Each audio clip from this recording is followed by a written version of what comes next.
menganggap, tidak mengakui keagungan Allah, kemuliaan Allah, keperkasaan Allah, keesaan Allah, itu adalah khianat tertinggi. Tapi sekarang yang dipanggil adalah orang yang beriman. Berarti kita sudah berjuang untuk meningkatkan keimanan, ketakwaan dengan bulan Ramadan. Tentu panggilan ini adalah berlaku untuk setiap zaman, sepanjang masa, untuk seluruh umat manusia yang sudah meraih nikmat iman. Ya ayyuhalladzina amanu la takhunullaha war rasul. Wahai orang yang beriman, janganlah kamu khianat Allah, khianati Rasul. Apa yang maksud dengan khianat kepada Allah? Antara lain, Allah Subhanahu wa taala menegaskan, wa qadara rabbuka alla ta'budu illa iyyahu wa bil walidaini ihsana. Allah telah menetapkan agar tidak kamu sembah selain hanya kepada Allah, dan hendaklah berbuat baik kepada kedua orang tua. Ini satu kesatuan perintah dari Allah, yaitu tauhid dan birrul walidain. Dengan kata pandemi terus diangkat, tentu ini bukan pemerintah satu negara, tapi seluruh yang menerapkan aturan WHO harus, ya semoga Allah mengampuni kita semuanya. Cukup berat rasanya. Sekian banyak masyarakat di Indonesia yang ingin melaksanakan perintah Allah. Apa di antaranya perintah Allah? Dalam surat Al-Isra jelas sekali, wabil walidaini ihsana, berbuat baik kepada orang tua. Di dalam surat Luqman disebutkan, anishkurli wali walidaik ilayyal masir. Hendaklah kamu bersyukur padaku dan kepada kedua orang tuamu. Ini tegas sekali, ya. Tauhid itu dilanjutkan dengan birrul walidain. Tapi sekarang ini sekian banyak orang yang ingin melaksanakan perintah Allah, berbuat baik kepada orang tua, dan tentunya berbuat baik kepada orang tua, tidak membalas jasa orang tua, enggak akan sanggup, enggak akan mampu membalas jasa orang tua. Tapi orang tua senang kalau hari raya bisa melihat anaknya, bisa bertemu dengan anaknya, bisa anaknya datang. Itulah merupakan perintah dari Allah. Namun saat ini kita dipaksa harus khianat kepada Allah.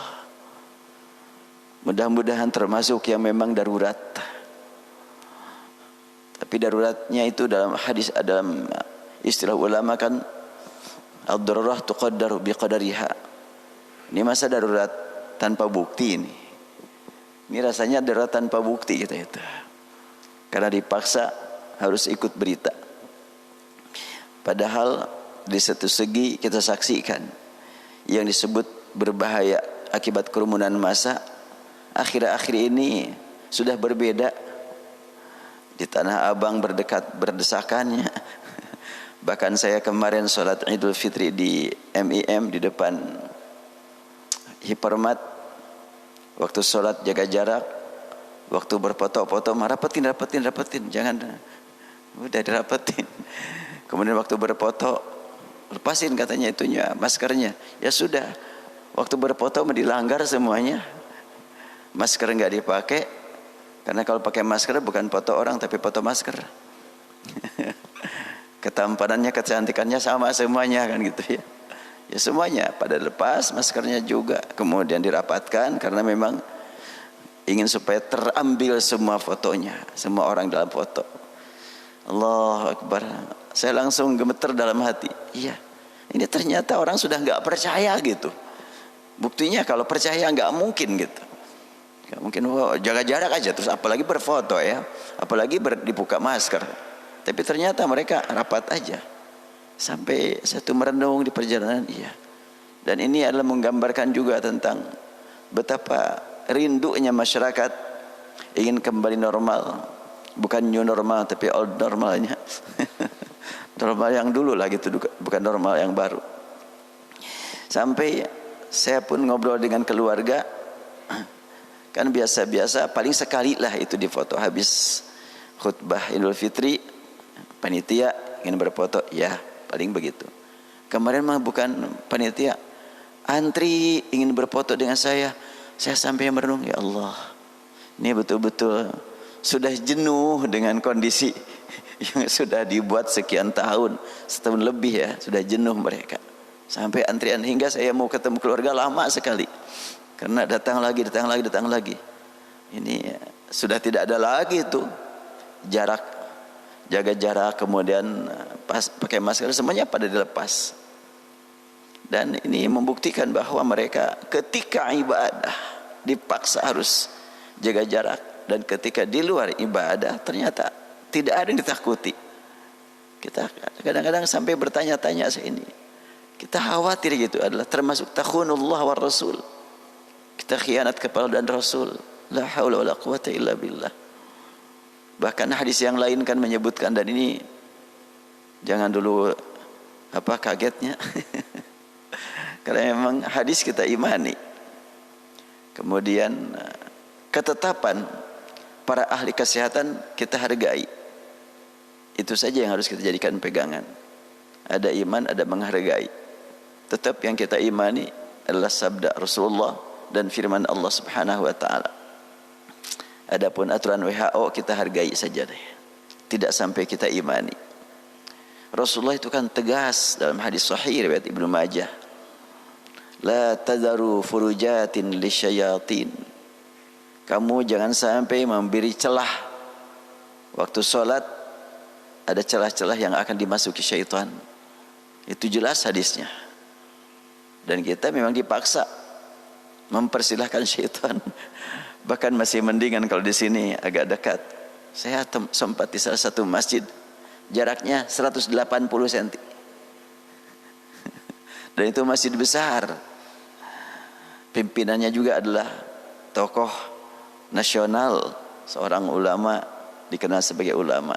Saya kaget, kok jauh amat ini. Sampai ketua DKM-nya datang ke rumah saya. Ustaz, harus bagaimana saya ini? Sebab dana operasional masjid begitu besar, dengan jarak yang begitu jauh, orang mau infak juga segen, harus jalan dulu, ngageserkan itu tuh, geserkan kenceleng, aduh berat. Saya bilang, ya aturan pimpinan kamu ikuti saja, tapi kamu juga harus punya kreasi. Ada kan kegiatan, ya tapi gimana nggak ada perintah? Jangan nunggu perintah dari orang. Sudah ada perintah dari Allah. Adakan kegiatan, pengajian. Kalau umpamanya biasa satu kelas 40 orang, sekarang 10 orang sajalah. Biar jaga jarak, saya bilang, ikuti itu sajalah aturan dari Allah. Oh iya ya, kalau gitu katanya bismillah. Iya. La haula wala quwata illa billah. La takhunullaha war rasulah. Kalau Rasul bersabda, man wasala shaf wasalahullah, wa man qata'a shaf qata'ahu Allah. Ini sangat mengerikan kalau memperhatikan 3 kata ya. Tadi pertama, la tada'u furujatin lisyaitan. Janganlah kamu biarkan ada celah-celah yang dapat digunakan dimasuki oleh syaitan dalam salat. Kedua, man wasalahu shaf wasalahullah. Siapa yang memang menyambungkan shaf, maka Allah pelihara bahwa betul-betul itulah berjamaah, dinilai berjamaah. Wa man qata'ahu shaf qata'ahu Allah. Siapa yang memang memutuskan, sengaja dengan memutuskan, kita mudah-mudahan ini tidak termasuk sengaja ya, tapi terpaksa. Ya kalau sengaja tidak termasuk berjamaah kita itu. Tapi kita ada bukan sengaja, terpaksa. Habis kalau umpamanya kita tidak pakai jaga jarak, mungkin ditutup masjidnya itu kan ya. Ya, istilah para ulama, ma la yudraku kulluh la yutraku kulluh. Kalau tidak tercapai semuanya, jangan sampai ditinggal semuanya. Ini saja yang paling penting buat kita. Ya jelas tidak tercapai keutamaan berjamaah secara keseluruhan. Mudah-mudahan kalau tidak tercapai keseluruhan, kita tidak termasuk yang meninggalkan semuanya. Dikejarlah sebahagian. Jadi ini mengambil istilah para ulama, mengambil akhafud dararain, mengambil madaratnya yang paling kecil. Jelas daripada kita dilarang untuk sholat berjamaah, ya tentunya laksanakan saja sholat berjamaah walaupun nilainya tidak seperti nilai yang diharapkan sebagaimana yang dicontohkan dan diajarkan Rasulullah SAW.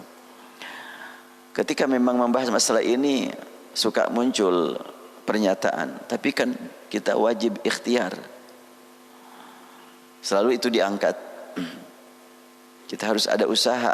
Ya, usaha kita tentunya disesuaikan dengan yang dapat kita pahami. Yang namanya usaha dipahami, bukan diyakini. Beda, ada yakin, ada paham, ada iman kan, ada percaya. Kalau kepada pernyataan dari Allah dan Rasul kita iman, pernyataan dari para ahli kita percaya, praktiknya, usahanya tentunya berlandaskan apa yang kita pahami. Sebagaimana kalau pemainnya berobat, kita beriman Allah yang menyembuhkan, kita percaya Allah telah memberikan ilmu kepada para dokter. Kita pahami atau dipahami oleh para ahli, ini namanya obat. Tapi ketika kita minum obat, mohon kesembuhan kepada Allah, tidak mohon kesembuhan kepada dokter, tidak mohon kesembuhan kepada obat. Jadi urusan berobat ilmu, urusan kesembuhan iman, iman kepada Allah Subhanahu wa taala. Nah, sekarang kita kembali kepada masalah yang terasa betul. Idul Fitri saat ini ada yang janggal. Saya sendiri ketika ditanya kapan mau ketemu orang tua, saya masih punya ibu sambung. Kalau ibu yang ngandung sudah wafat waktu saya masih bayi, tapi punya ibu sambung. Cukup berat saya karena waktu kecil ya sama ibu ini. Untuk berkunjung ke sana nanti mungkin sampai perbatasan dibalikin lagi. Capek-capek, udahlah nunggu saja, nunggu habis waktu nanti. Habis waktu larangan. Cukup berat rasanya. Dan ini adalah merupakan hal yang terjadi sudah 2 kali ya. Ya Allah, ya Rahman. Saya dulu pernah menyampaikan melalui media kajian hadis yang cukup populer hadis ini, yaitu hadis tentang para sahabat yang berangkat menuju negeri Syam. Kemudian di perjalanan Umar bin Khattab radhiyallahu anhu yang memimpin rombongan untuk ke Syam dapat berita bahwa di Syam sedang tersebar wabah, sedang tersebar ta'un atau penyakit yang betul-betul menyebar kepada masyarakat. Istilah dalam bahasa hadis bukan penyakit menular, bukan. Tapi memang udara di situ menyebarkan penyakit gitu.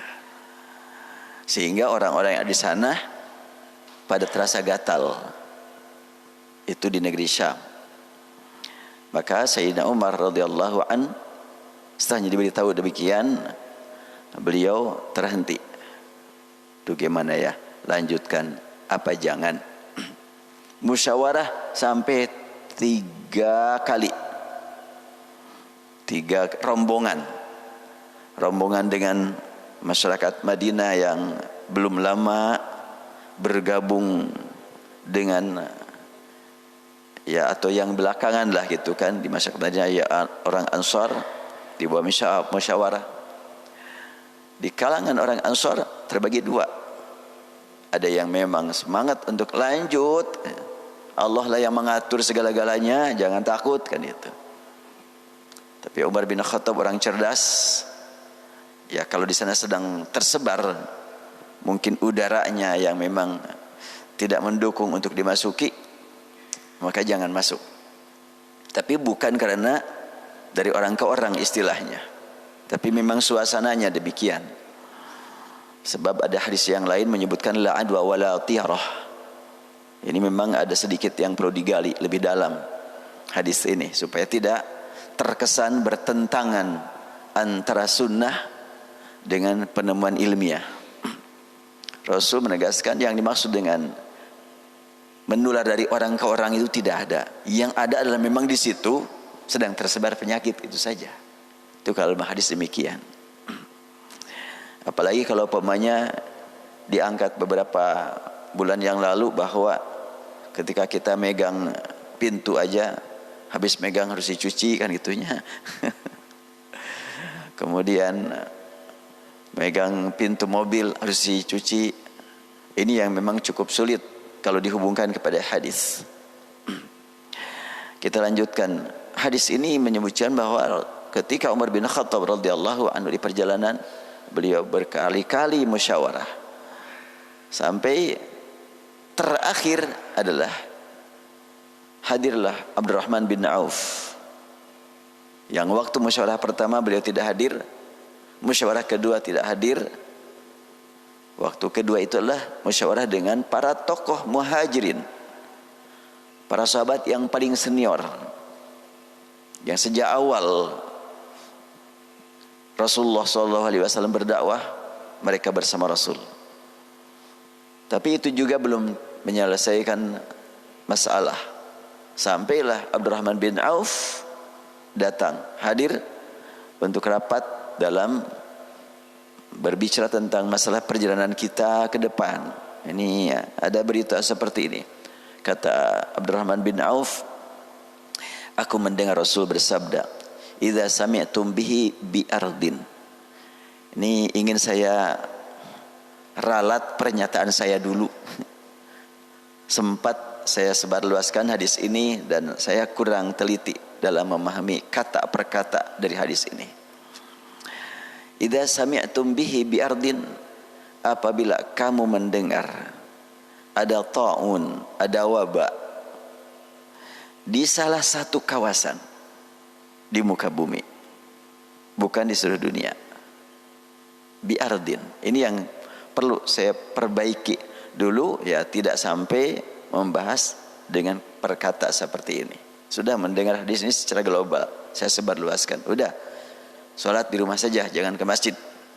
Seakan-akan masjid di situ penyebar virus. La haula wala quwata illa billah. Jadi di rumah saja. Padahal kalimat di sini adalah idza sami'tum bihi bi ardin. Bila di salah satu kawasan, mungkin di Bandung enggak di Cianjur enggak di Bandung gitu. Bukan di seluruh dunia. Kalau di seluruh dunia tidak pernah terjadi zaman Rasul, zaman sahabat tidak pernah terjadi.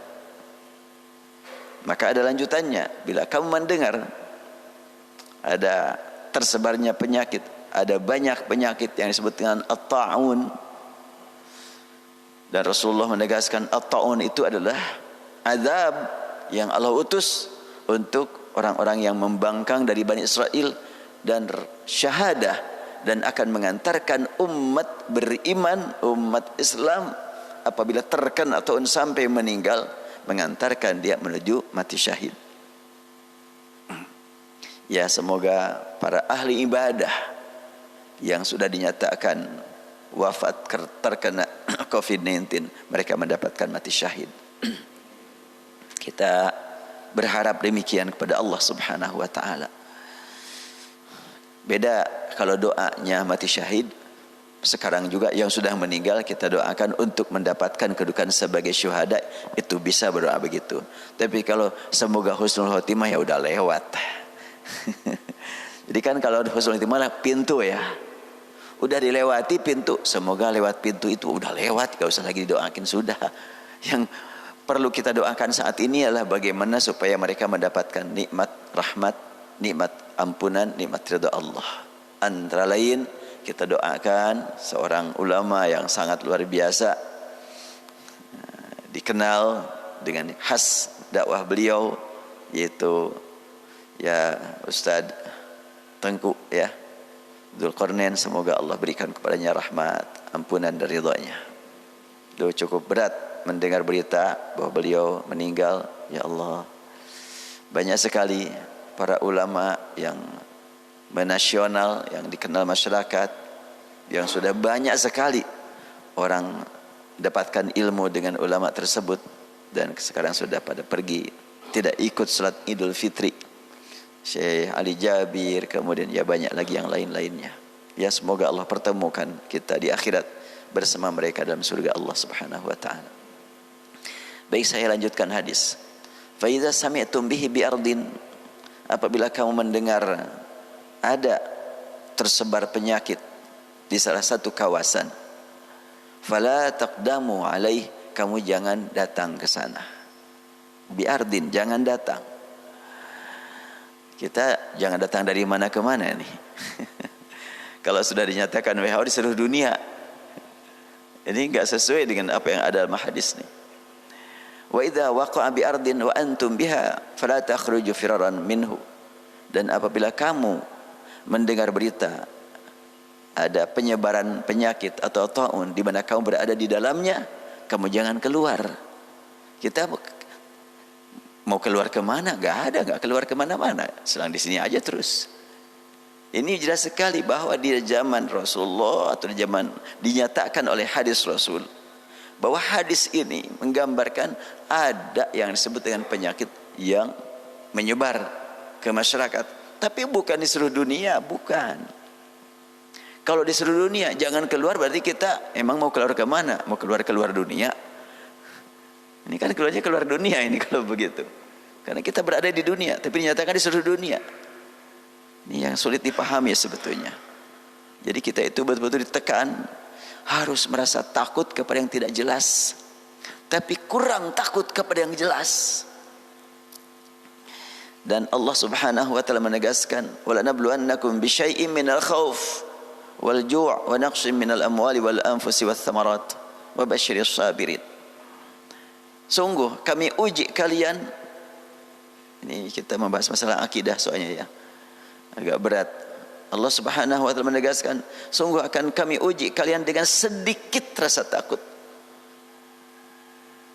Jadi seberat bagaimanapun rasa takut yang sekarang beredar di seluruh dunia, itu adalah takutnya sedikit dibanding dengan yang harus kita takuti dengan benar-benar takut. Yang harus kita takuti apa? Yang harus kita takuti adalah azab Allah, siksa Allah, murka Allah. Itu yang harus kita takuti. Saat ini banyak sekali manusia yang menggeser rasa takut kepada Allah akibat dikuasai oleh rasa takut kepada yang tidak jelas. Kan tidak kelihatan apa yang ditakuti, nggak kelihatan. Harus pakai alat. Ada apa enggak jelas. Tapi ternyata takut kepada yang tidak jelas sampai membuat manusia yang beriman, yang tidak beriman kita tidak berbicara nih. Yang beriman, yang suka sholat, yang suka baca Quran, saum selama bulan Ramadan, tapi merasa takut kepada yang tidak jelas melebihi takut kepada yang jelas, dan yakin dan kita imani murka Allah, azab Allah. Itu yang harus kita takuti benar-benar. Bahkan yang paling saya rasakan sedih ketika ahli pengajian bahkan suka ceramah, tapi takutnya sangat berlebihan. La haula wala quwwata illa billah. Sangat mengerikan.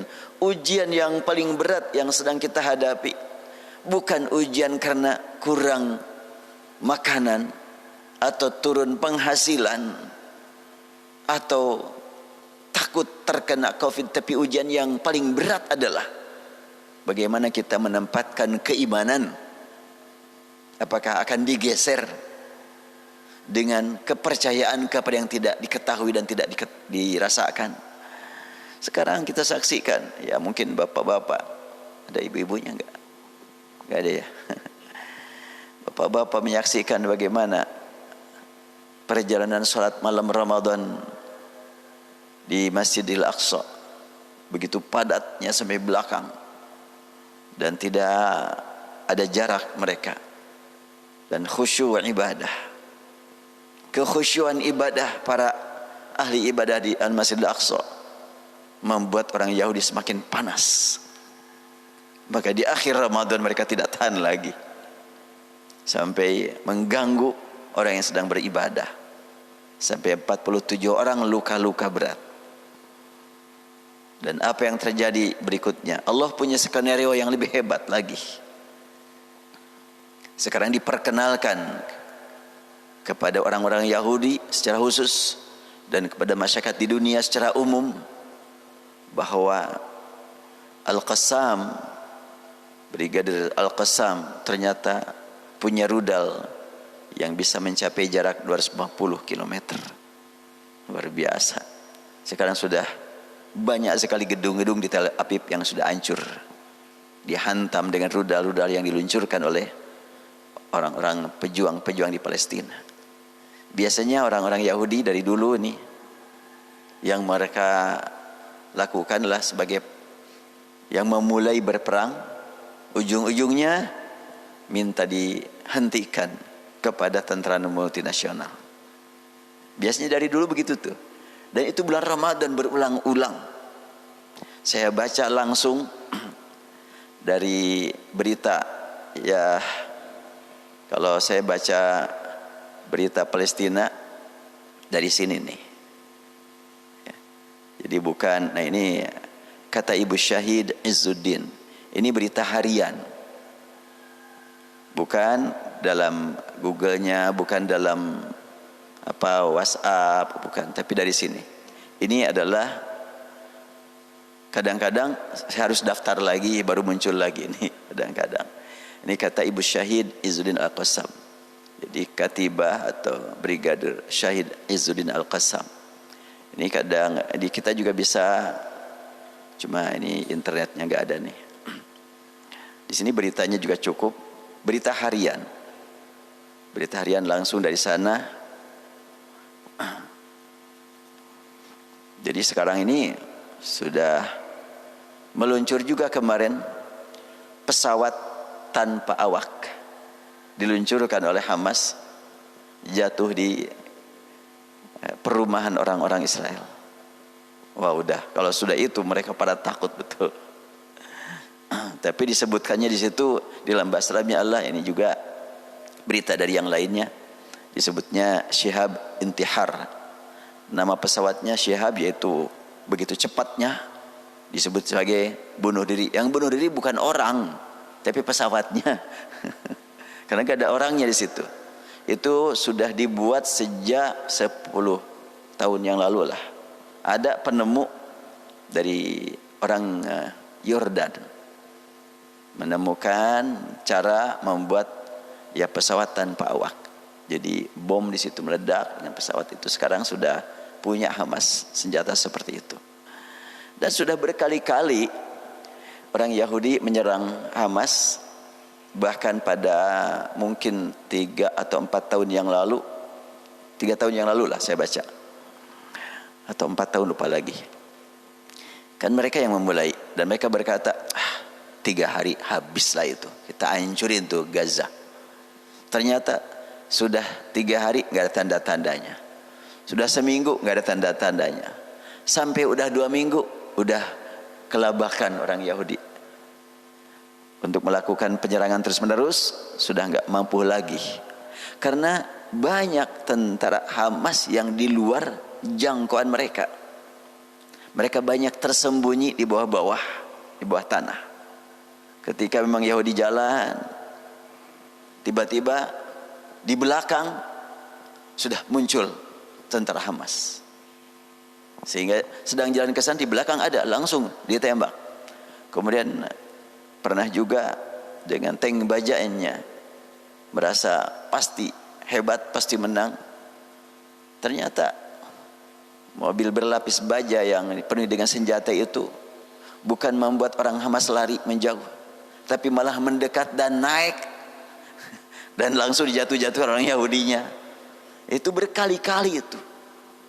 Sampai sekali waktu orang Yahudi cerita, kalaulah tidak dikirim helikopter, kami habis katanya. Dikirimlah helikopter langsung mengambil mereka. Dikepung oleh orang-orang Palestina. Itu dari mana tentaranya? Mungkin ada asli orang Palestina, ada yang bukan asli. Maksudnya palsu, bukan palsu. Tentara Allah dari langit itu, yang di luar jangkauan akal manusia. Itu berkali-kali. Dan yang pernah saya sangat terharu, tidak tahan air mata mengalir ketika membaca riwayat dari sini nih. Jadi saya membacanya dari sini semuanya. Ada sekitar 26 orang masuk ke dalam tanah, membuat terowongan dan ingin menyerbu Yahudi. Dari dekat muncul dari tanah. Ternyata ada ledakan bom yang diluncurkan Yahudi yang menutupi pintu tadi terowongan, sehingga 26 orang mujahidin gak bisa keluar. Itu masuk sebelum Ramadan dan berlangsung perang pada bulan Ramadan sampai menjelang hari raya berhenti. Sekitar seminggu menjelang hari raya berhenti perangnya. Kemudian orang yang di dalam bagaimana itu? Sudah hampir sebulan berada dalam tanah. Maka setelahnya 7 hari raya, para mujahidin dapat tugas untuk menggali tanah. Kita ambil mayat-mayat di dalam yang berjumlah 26 orang. Pas digali, pada keluarlah orang, para mujahidin di dalam tanah lebih dari 1 bulan. Sudah tidak lagi berbicara oksigen, makanan, minuman, sudah. Itu semuanya adalah di luar jangkauan akal. Sampai orang yang menggali itu merasa mimpi. Ini saya tuh beneran mimpi atau gimana nih? Langsung disentuh, ngobrol. Iya ya, bener ini, bener gitu menyaksikan. Karena tidak masuk akal gitu. Lebih dari 1 bulan di dalam tanah, kok bisa masih hidup? Tapi kalau iman yang berbicara, 309 tahun dulu Ashabul Kahfi hidup kan di dalam gua. Ini cuma 1 bulan. Berapa orang yang hidup itu? 23 orang. Yang 3 orang meninggal karena memang masih di pintu. Masih di pintu lubang terowongan itu. Kemudian jatuh bom, ya mereka langsung terkena. Tapi yang 23 orang masih segar. Ketika ditanya, bagaimana pengalaman engkau berada di dalam? Ya kata mereka, awal-awal, hari pertama, hari kedua, mungkin ya handphone masih nyalanya. Kalau sudah seminggu mah sudah nggak ada lagi baterainya. Makanan hari pertama, hari kedua masih ada. Hari-hari berikutnya sudah nggak ada lagi makanan. Kadang-kadang makanan dihemat betul. Sebuah kurma dibagi 2 untuk sehari, asal ada yang masuk saja. Sudah habis semuanya perbekalan. Apa yang mereka lakukan? Ya, untuk makanan sudah nggak ada. Minuman, gimana minuman? Minuman juga sudah nggak ada. Terus harus gimana? Itu kain sorban mereka ditempelkan ke tanah, ditunggu basah. Setelahnya basah diisap. Selama 1 bulan seperti itu. La haula wala quwwata illa billah. Pas setelahnya mereka pada keluar, tentu orang-orang Hamas semakin kuat keimanannya. Makanya sampai saat ini mungkin bapak-bapak juga menyaksikan anak-anak kecil marah-marah kepada tentara Israel kan. Bingung orang-orang Israel, tentaranya juga. Ini anak kecil marah, mau digimanain gitu. Diancam dengan moncong senjata, enggak takut mereka. Ini anak kecil, usia 5 tahunan, usia 6 tahun, 7 tahun, marah-marah. La haula wala quwwata illa billah. Allah tanamkan kepada kalbu mereka jiwa semangat, jiwa berjuang. Makanya kalau ada orang yang bertanya, apa sih di balik kondisi Palestina, Masjidil Aqsa masih tetap saja di sana ada kegoncangan antara Yahudi dengan orang-orang muslimin, orang-orang Arab Palestina? Bukankah Allah kan maha kuasa untuk menghancurkan orang-orang zalim? Allah maha kuasa untuk merubah keadaan di sana dengan sekejap saja, kun fayakun. Iya. Apakah kalau sekiranya sudah selesai, aman di seluruh dunia, semuanya masyarakat dengan izin Allah jadi muslim semuanya, jadi takwa semuanya, lalu perintah jihad akan dilaksanakan enggak? Tidak ada lagi jihad. Sedangkan Al-Quran berkali-kali, jahidu bi amwalikum ma anfusikum alladzina amanu wa hajaru wa jahadu bi amwalihim ma anfusihim. Ada hijrah, ada jihad. Seakan-akan kita ini melihat ada Mekah dan ada Palestina, ada Al-Masjidil Haram dan Masjid Nabawi dan ada Al-Masjidil Aqsa. Untuk Mekah dinyatakan sebagai tempat pertemuan umat Islam seluruh dunia, dan di sana dinyatakan Rabbi ij'al hadzal balada amina, Rabbi ij'al hadza baladan amina wa hadzal baladil amin. 3 ayat menyebutkan Makkah sebagai negara yang aman. Pertama, doa Nabi Ibrahim pas tiba di sana, beliau berdoa, jadikan kawasan ini negeri yang aman. Setelahnya beliau punya keturunan dan masyarakat sudah mulai ada, berdoa lagi, Rabbi ij'al hadzal balada amina, jadikan negeri ini aman. Kalau yang pertama, jadikan kawasan ini negeri yang aman. Yang kedua doanya, jadikan negeri ini aman. Pada zaman sudah masyarakat bernegara, maka Rasulullah mendapatkan bimbingan ilahi untuk bersumpah dengan negeri aman. Wattin wazaitun waturisin wa hadzal baladil amin. Negeri yang aman.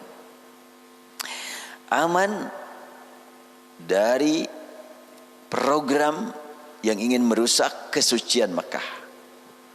Aman dari program yang ingin merubah Makkah dari tanah tauhid untuk tidak bertauhid, itu aman, tidak akan terjadi. Tapi kalau secara pribadi perorangan, itu tidak termasuk yang memang ditakuti secara menyeluruh. Itu untuk pribadi-pribadi, ya di sana juga ada.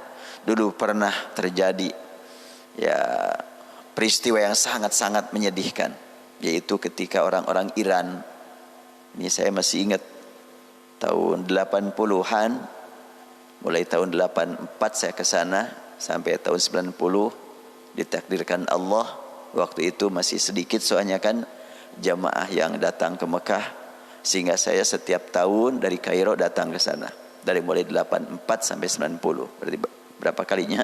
4, 5, 6, 7, 8, 9, 10 ya, 7 kali, 7 tahun berturut-turut saya ke sana.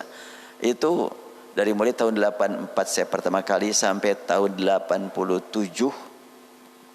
Itu orang Iran itu setiap hari di Mekah melakukan demo. Pakai spanduk panjang. Di situ tulisannya kayak bener aja lah. Kami siap mati ya, menghadapi Amerika, menghadapi Yahudi gitu. Itu setiap hari. Dan mengganggu perjalanan orang mau ke masjid. Maka pada tahun 87 terjadilah peristiwa yang sangat di luar dugaan, dan saya tidak tahu peristiwanya. Padahal saya waktu itu tinggal di hotel terdekat ke Masjidil Haram, di Hotel Makkah namanya. Hotel Makkah itu kan cuma terhalang jalan, tapi sekarang mah sudah bukan, tidak ada lagi Hotel Makkah. Waktu itu Hotel Makkah itu di Syamiyah, dekat Babul Umrah. Itu terhalang jalan raya, langsung masuk Babul Umrah. Dari Hotel Makkah itu cuma nyebrang jembatan langsung masuk masjid. Saya di lantai 6 gak mendengar ada peristiwa apa-apa. Cuma pas hari esoknya rame pembicaraan, 700 orang meninggal di Masjidil Haram. Itu 700 orang. Kenapa? Itu orang Iran bawa golok, bawa pisau, sehingga mereka bawa bendera, bawa spanduk, dan juga bawa senjata tajam. Akhirnya udah ditembak di Masjidil Haram, ditembak sama tentara Saudi karena sudah berbuat kekerasan mereka, tembak. Dan itu digulung sampai pakai karpetnya aja, orang-orang mati berdatangan digulung pakai karpet, dibawa langsung dikubur. Itu adalah tahun 87 kalau nggak salah. Saya berada di sana, tapi tidak dengar gitu. Begitulah gaya di Saudi itu, urusan peristiwa-peristiwa yang mengagetkan itu betul-betul ditutup, nggak ada di berita. Apalagi di televisi nggak ada. Dan di hotel saya nonton televisi nggak ada itu berita. Disembunyikan betul. Sangat luar biasa. Apapun yang terjadi di sana itu cukup luar biasa menjaga keamanannya. Hadzal baladil amin, betul-betul negeri aman. Kalau ada peristiwa ya jangan sampai mengganggu orang-orang yang beribadah. Ketika banjir, masih ingat jamaah Haji Maqdis ke-12 atau ke-berapa lupa lagi saya. Oh, tahun 2012. Waktu itu hari pertama di Mina mulai angin, hari pertama kedua di Mina, luar biasa, hujan besar. Dan saya keluar dari Mina hari ketiga, hari tanggal 13 Zulhijjah. Nah, waktu kita mau melempar jumroh itu memang banyak batu-batuan turun berjatuhan dan tenda-tenda pada terbawa air. Kemudian hari ke-13 kita pulang bersama jamaah. Ternyata pas dari Mina menuju Mekah, kita melewati mobil-mobil terendam pasir. Tapi jalan mobil sudah bisa dilalui. Jadi kemarinnya adalah banyak mobil yang tenggelam. Bukan tenggelam di air, tenggelam di pasir. Gimana ceritanya? Jadi banyak di Mekah jalan di atasnya aspal, di bawahnya kan pasir. Ketika air mengalir, pasir ke bawah. Berarti kan di bawah jalan aspal itu adalah lubang. Mobil jalan langsung amblas kan gitu. Itu banyak. Wah, ini mobil cuma kelihatan setengahnya gitu. Itu orangnya gimana gitu. Itu banyak saya lewati. Tetapi sudah bisa kita lewati. Di pinggir-pinggir jalan yang besar, jalan utamanya itu pasir-pasir sudah numpuk. Begitu cepatnya gitu gerakan di sana. Satu hari beres. Mungkin satu malam itu juga beres. Gak kebayang kalau itu terjadi di Indonesia. Berapa hari harus mengangkut pasir dari jalan raya itu. Di sana cepat sekali. Dan itu tidak ada berita. Di koran, di televisi nggak ada berita. Ya. Sehingga masyarakat yang beribadah haji yang tidak menyaksikan aman. Mungkin yang menyaksikan saja yang kaget. Tapi ternyata justru berita saya dapatkan dari Indonesia. Dari sana nggak ada berita. Dapat dari Indonesia, telepon gimana? Selamat nggak? Emang ada apa? Dari sini justru rame. Karena kan mungkin telepon orang Indonesia kan gitu yang melihat. Ya Allah, luar biasa. Baik, kita lanjutkan. Ini jamnya nggak kelihatan sudah. Saya lanjutkan lagi hadis tadi.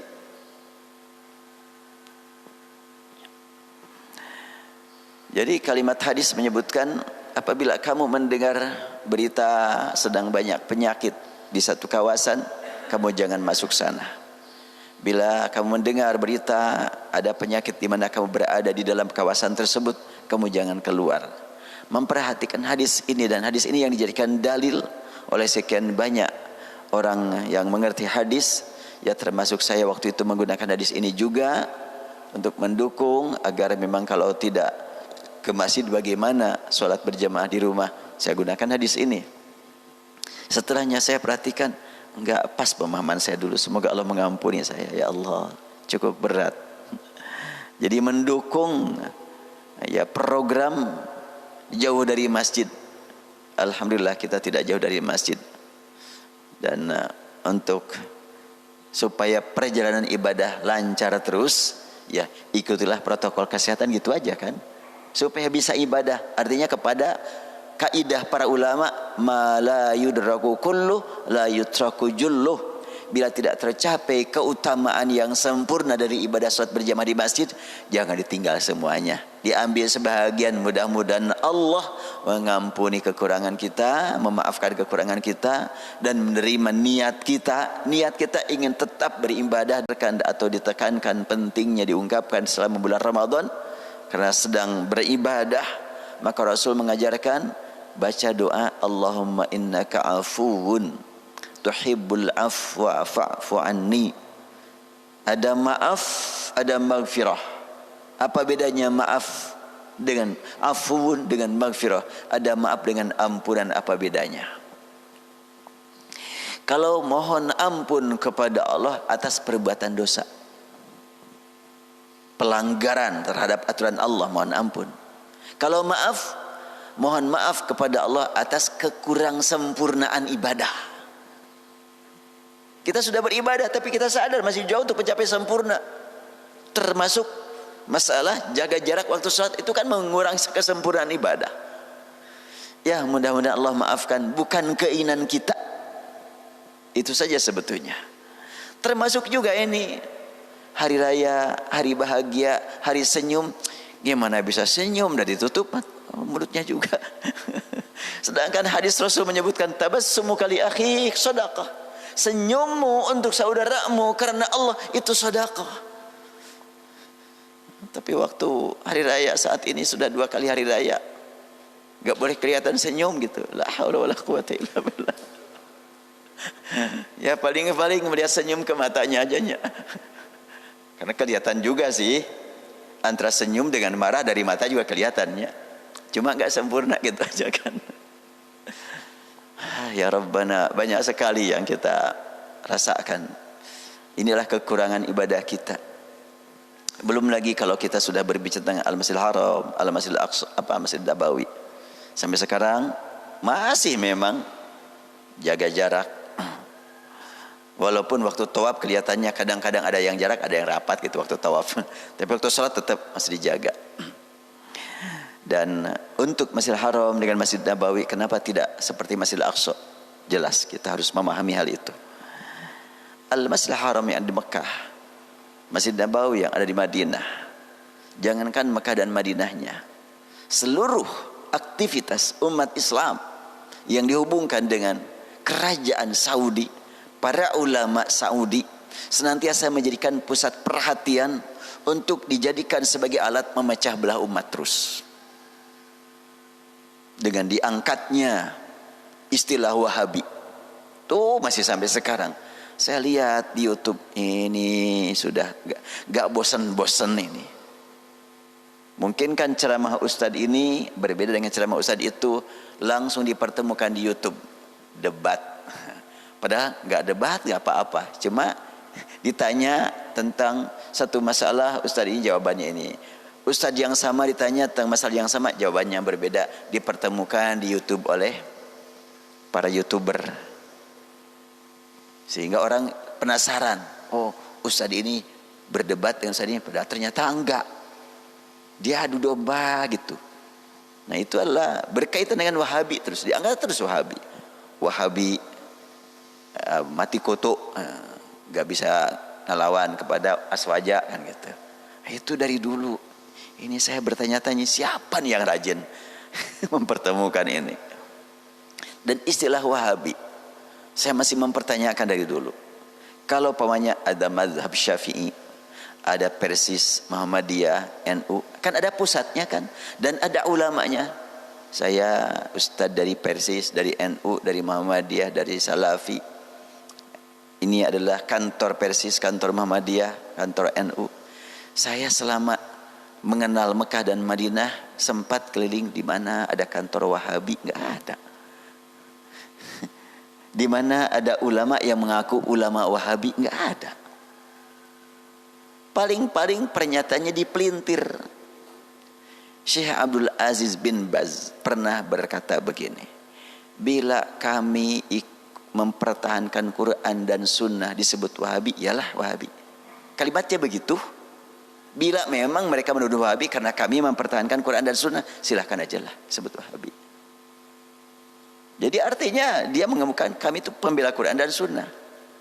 Tapi gara-gara membela Quran dan Sunnah sebut Wahabi, ya silahkan. Bukan aku Wahabi, enggak begitu. Saya ngobrol, alhamdulillah dipertemukan oleh Allah Subhanahu wa taala dengan para ulama Makkah, ulama Madinah.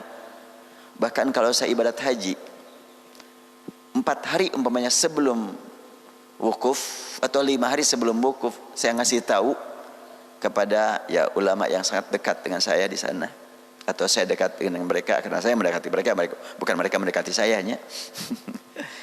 Saya ngasih tahu saya sekarang ada di Mekah, itu langsung ditunggu kehadiran, saya ngundang kamu hadir malam ini. Wah, saya dapat undangan. Itu kalau saya hadiri undangan tersebut, itu pertemuan ulama sedunia. Kira-kira malam kedua sebelum Mina. Kalau di Mina pemanya hari Selasa, itu kira-kira malam Ahadnya lah. Itu pertemuan ulama sedunia. Yang hadir antara lain adalah para mufti. Mufti Mekah. Waktu itu hadir Profesor Dr. Abdullah Mutlaq. Beliau adalah mufti. Sampai sekarang beliau masih mufti.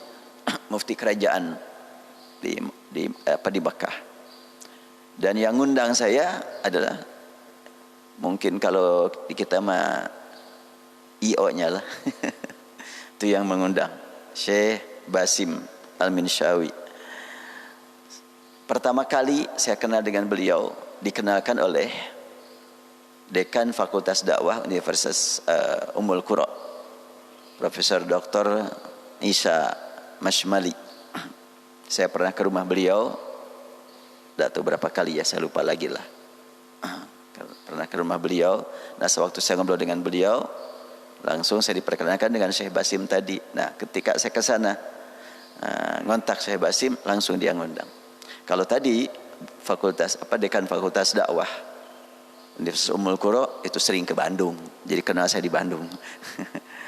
Waktu saya sedang berada di Geger Kalong, dan waktu itu saya giliran ngisi acara di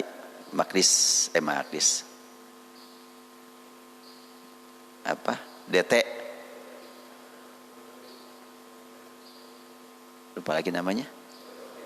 Iya ya, di televisinya Darut Tauhid, MKTV ya.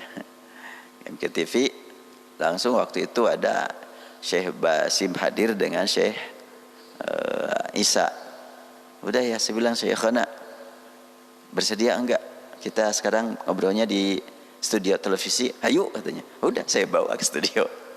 Karena waktu itu giliran saya, udah. Beliau yang ceramah, saya yang menerjemahkan. Itu sudah sering lah.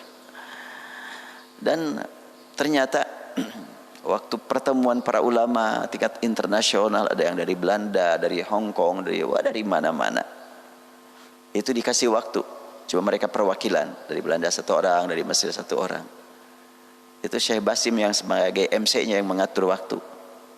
Setelah ini kamu, kepada saya itu, udah saya mah udah sering, kamu harus perwakilan di negeri terbesar muslimin, negeri muslimin terbesar, dan perwakilan negeri yang terjauh.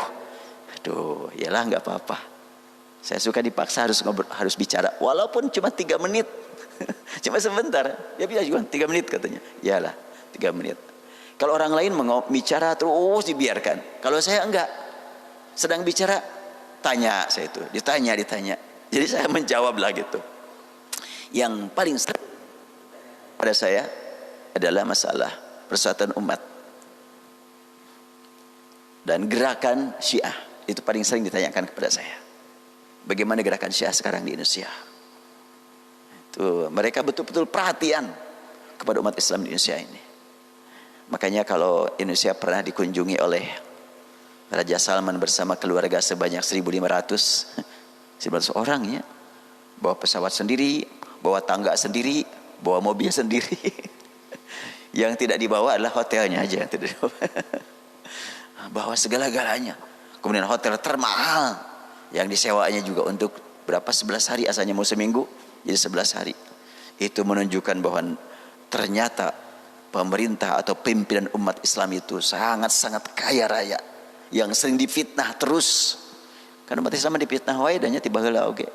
Miskin, tertinggal. Itu tunjukkan kami enggak seperti yang kalian dengar. Udah jam 6. Kepanjangan cerita tentang masalah ini nih. Saya mau melanjutkan kajian berikutnya. Ini yang sangat penting. Mudah-mudahan kita dapat solusi setelahnya Ramadan, ibadah sebulan penuh. Semoga Allah dapat memberikan solusi kepada kita ini. Problem yang paling utama yang harus kita pikirkan bersama, dan insya Allah kita bisa melakukan sesuatu yang terbaik mudah-mudahan. Tadi kan ayat 27 berbicara tentang kamu jangan khianat kepada Allah, khianat kepada Rasul, khianat kepada amanat yang kamu terima. Apa khianat yang kamu terima? Disebutkan pada ayat berikutnya. Wa'lamu annama amwalukum wa auladukum fitnah wa annallaha indahu ajrun azim. Ini yang sangat penting untuk kita pelajari ini. Ketahuilah bahwa harta-hartamu, anak-anakmu itulah ujian dari Allah. Dan bagi yang lolos ujian, yang sukses ujian, Allah sediakan pahala yang besar. Indahu ajrun azim. Bagi yang gagal ujian tentunya adalah siksa yang sangat berat. Sekarang kita sedang mendapatkan ujian berupa harta dan anak yang sulit untuk kita penuhi hak-haknya. Ya, terutama bagi bapak-bapak yang masih punya anak-anak kecil atau anak yang SD, yang SMP. Kalau anak saya sih yang terkecilnya sudah usia kuliah soalnya, dan kuliahnya juga di Imarat. Itu anak saya yang paling kecil, paling muda, bukan paling kecilnya, paling muda. Udah badan nama lebih besar daripada yang lain. Ya, saya bimbing sendiri. Sewaktu memang tidak datang ke kampus, karena memang ada sedikit kesamaan lah yang dia pelajari di kampus dengan yang saya terima dari Allah, karena dia belajar bahasa Arab di sana. Tapi bagaimana sekian banyak orang tua yang dipaksa harus ngajar anak ilmu matematika, orang tuanya sendiri gak tahu. Ilmu kimia, ilmu fisika, orang tuanya sendiri gak tahu. La haula wala quwata illa billah. Sudah lebih dari 1 tahun terancam nih generasi mendatang dengan kebodohan, ketidaktahuan, terancam dengan penurunan kualitas kehidupan. Bahkan termasuk para sarjana pun tidak seperti dulu ya sekarang ya. Yang disebut dengan KKN, sekarang kayak apa KKN-nya juga. Ini pesantren Maqdis ini sudah menerima KKN berkali-kali. KKN-nya virtual. Iya, jadi enggak langsung interaksi, padahal yang namanya kuliah kerja nyata, nyatanya di mananya? Enggak nyata, bayangan aja sekarang. La haula wala quwata illa billah. Ya untuk mempermudah kelulusan bagus gitu. Tapi pertanggungjawaban keilmuannya bagaimana? Ilmu-ilmu yang praktik lah gitu kan. Kalau ilmu-ilmu teori mungkin bisa lah.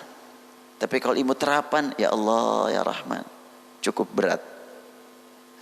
Dan itu semuanya masih mendingan dibanding dengan bagaimana membuat anak-anak kita generasi mendatang berakhlak. Ini yang paling berat buat kita. SD yang sebelumnya tidak kenal handphone dipaksa bukan cuma kenal handphone, tapi kenal game sekarang. Bukan sebatas itu pula, tentunya ketika mereka membuka internet, pasti mereka akan menemukan gambar-gambar yang orang tua saja tidak layak melihatnya. Dan bukan cuma gambar bergerak atau video yang orang tua saja tidak layak melihatnya.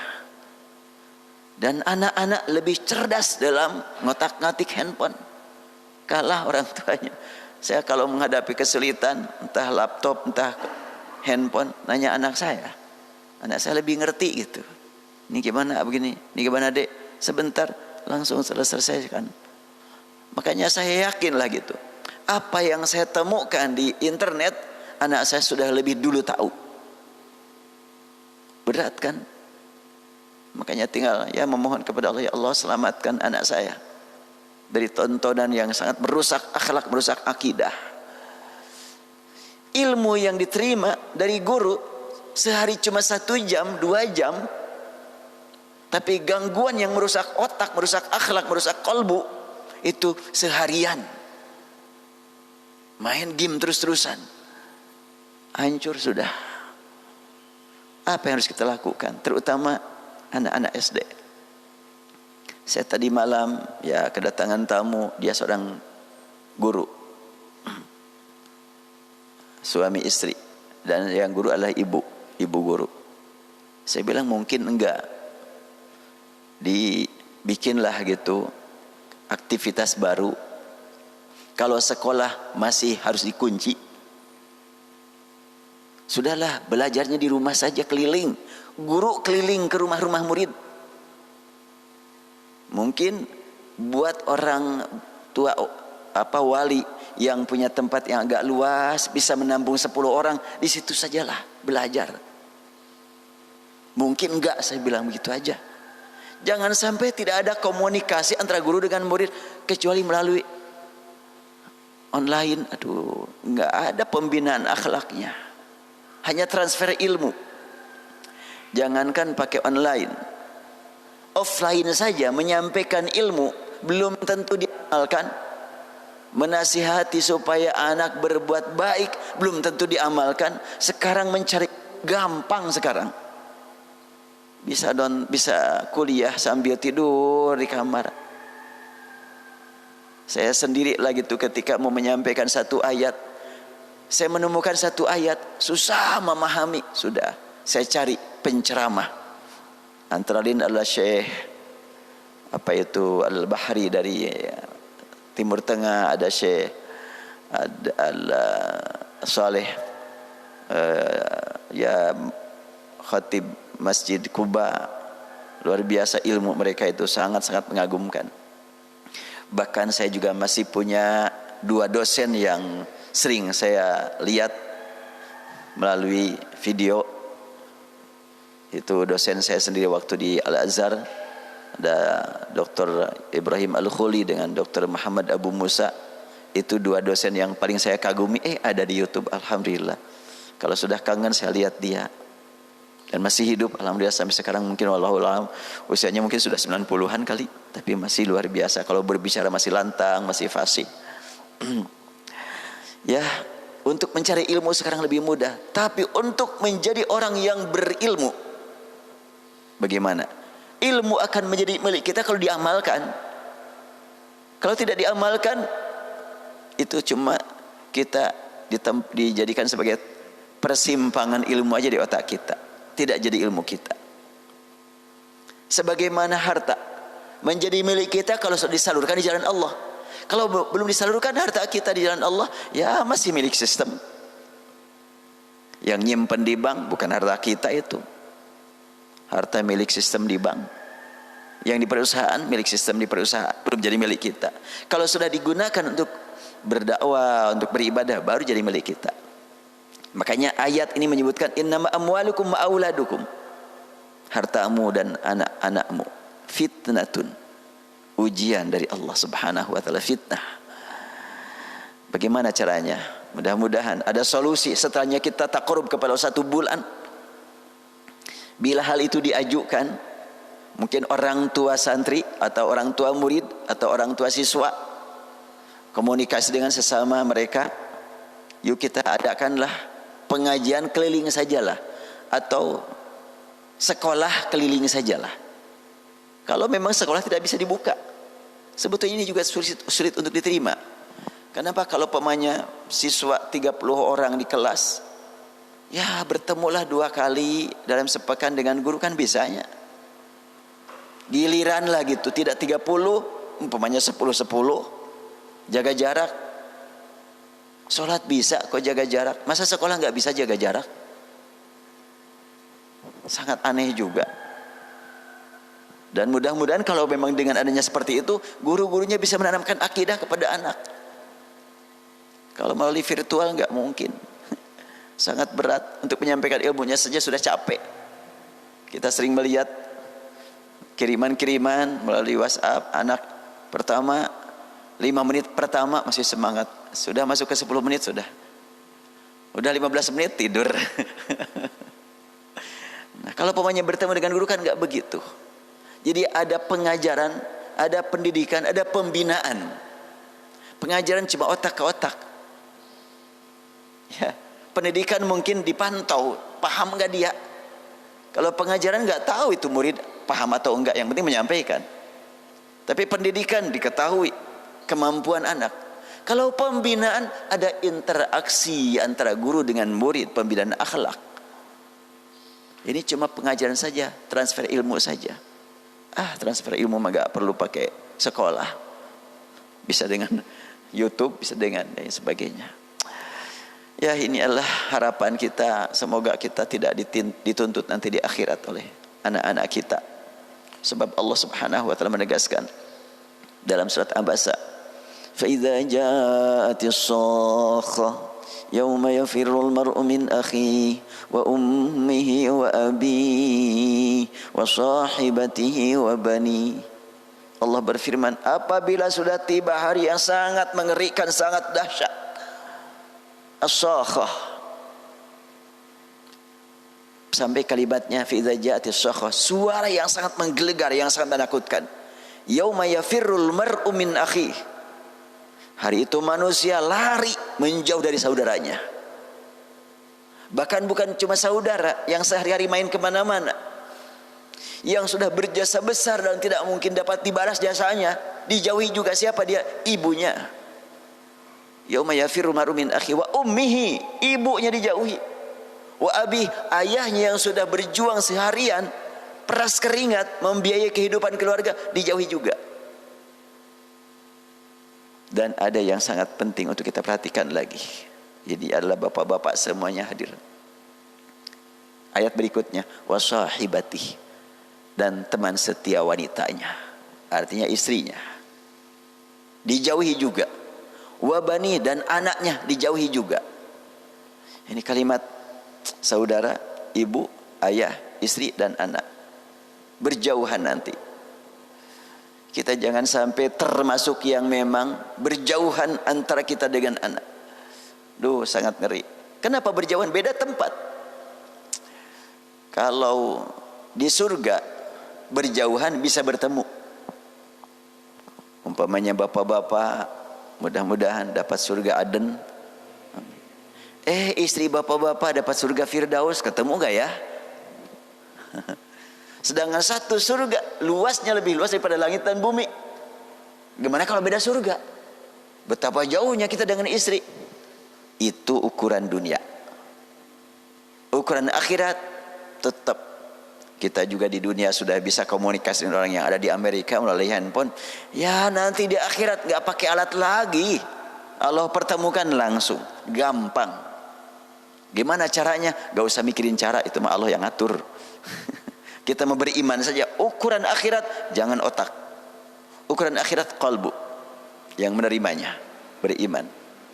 Nah, Al-Quran menyebutkan yauma yafirrul mar'u min akhihi wa ummihi wa abihi wa sahibatihi wa bani likulli imri'in minhum yauma idzin sya'nun yughni. Masing-masing sibuk ngurus dirinya sendiri, memikirkan nasibnya sendiri.